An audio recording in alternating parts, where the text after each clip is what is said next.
১৫০টি গুমের অভিযোগের একটিরও তদন্ত শেষ না হওয়ায় হতাশা প্রকাশ করেছেন মায়ের ডাকের সমন্বয়ক ও সংসদ সদস্য সানজিদা ইসলাম তুলি।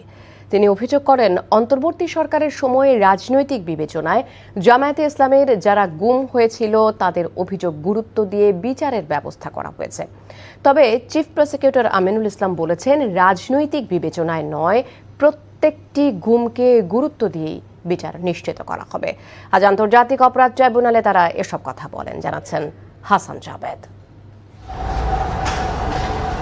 জুলাই আগস্ট আন্দোলনে শেখ হাসিনা সরকারের পতনের পর আন্তর্জাতিক অপরাধ ট্রাইব্যুনাল পুনর্গঠন করা হয়। এরপর গুম হওয়া পরিবারগুলোর সংগঠন মায়ের ডাকের পক্ষ থেকে ১৫০টি গুমের অভিযোগ ট্রাইব্যুনালের প্রসিকিউশনের কাছে জমা দেওয়া হয়। গত ২ বছরে এসব অভিযোগের তদন্তের অগ্রগতি কী তা জানতে মায়ের ডাকের সমন্বয়ক সানজিদা ইসলাম তুলির নেতৃত্বে গুমের শিকার ৩০টি পরিবার চিফ প্রসিকিউটরের সাথে দেখা করেন। এ সময় তারা তদন্তের অগ্রগতি নিয়ে হতাশা প্রকাশ করে বর্তমান চিফ প্রসিকিউটরের আন্তরিকতার প্রশংসা করেন। বলেন, বিগত অন্তর্বর্তী সরকারের সময় গুমের অভিযোগ রাজনৈতিক বিবেচনায় নেওয়া হয়েছে। ট্রাইব্যুনাল গঠন করার পরে নেওয়া হলো, তখন এক বছর ৩ মাসেও কোনো কিছু মুভ করেনি কেন? এইখানে আমার মনে হয় আমাদেরকে রাজনৈতিক উদ্দেশ্যে বাইরে গিয়ে কাজ করার দরকার ছিল, যেটা হয়নি।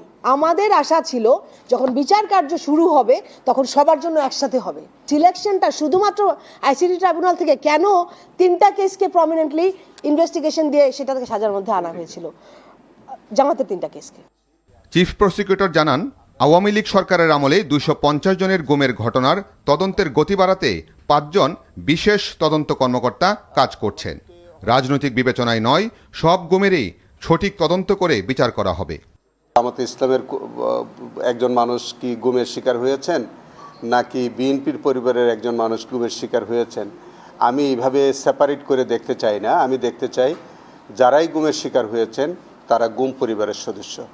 এইভাবেই আমাদেরকে দেখা উচিত। 3টি বিচার আমাদের এখানে চলছে, সেটি হচ্ছে যে ব্রিগেডিয়ার আজমি অথবা ধরেন ব্যারিস্টার আরমান সহ এরকম কয়েকটা বিচার যারা চলছে, তারা কাকতালীয়ভাবে হোক আর যেভাবেই হোক তারা হয়তো একটি দলের অনুসারী, কিন্তু এর মানে এই নয় যে বিএনপির যারা ভিকটিমের শিকার হয়েছেন তাদের বিচারটা হবে না, এরকম না।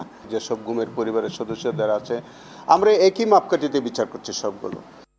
এদিকে কক্সবাজারের টেকনাফে কাউন্সিলর একরামুল হক হত্যা মামলায় ব্রিগেডিয়ার জেনারেল মিফতাউদ্দিন আহমেদ ও সাবেক সংসদ সদস্য আব্দুর রহমান বদিসহ 4 আসামিকে কারাগারে পাঠানোর নির্দেশ দিয়েছে ট্রাইব্যুনাল 2।